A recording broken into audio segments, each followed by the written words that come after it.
Hi Sean, so I thought I'd explain this with a video because it's just so much easier for you to understand and for me to explain it. So in Bookmap, what's happening is these bars show total volume, and then they're divided in green and red based on what hit the bid and what hit the ask. Whereas I followed what was in your video, and so now there's two separate stacks of volume, and they're on top of each other, and whichever is bigger is sort of eclipsing the one that you can't see both, is what I'm saying. So obviously in this case you can, because one of them, the one on top, is less.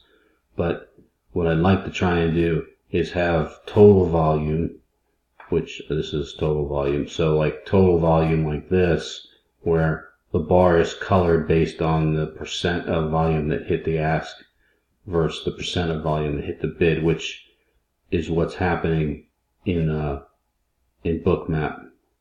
So that's what I'm trying to accomplish. Thanks.